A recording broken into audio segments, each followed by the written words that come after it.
ঈদের আর মাত্র একটা দিন বাকি। সারাটা শহর যেন এক লহমায় বদলে গেছে। মার্কেটগুলোর সামনে আলোর রোশনাই, রাস্তায় নতুন গাড়ির হর্ন, আর আমাদের বসার ঘরের টেবিলটায় এক টুকরো কাগজ নিয়ে বসে আছেন বাবা। কাগজটায় কিছু সংখ্যার হিসাব, যা কিছুতেই মিলতে চাইছে না। সংসারের সবার আবদার মেটানো শেষ।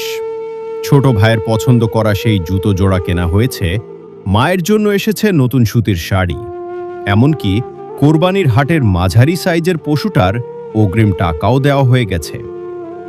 শুধু বাবার চশমার ভাঙা ফ্রেমটা আর আলমারির কোণে পড়ে থাকা মলিন পাঞ্জাবিটার এবারও নতুন রূপ পাওয়া হলো না।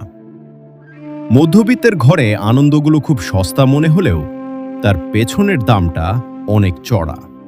এখানে একটা নতুন জামার হাসির আড়ালে চাপা পড়ে থাকে বাবার 1 মাসের রাতের ঘুম। এখানে ত্যাগের মানে শুধু ঈদের সকালে ছুরি চালানো নয়, এখানে ত্যাগের মানে হলো নিজের পকেট শূন্য করে সবার মুখে একটা তৃপ্তির হাসি দেখা।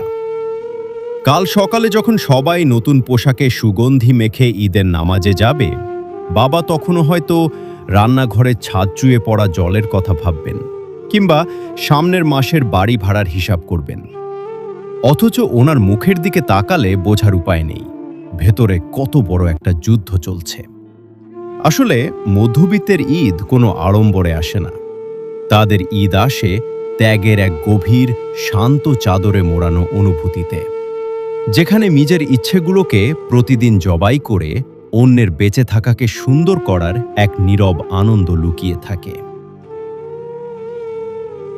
কবিতার নাম একটা মধ্যবিত্ত ঈদের গল্প, লিখেছেন মাহবুব আজাদ।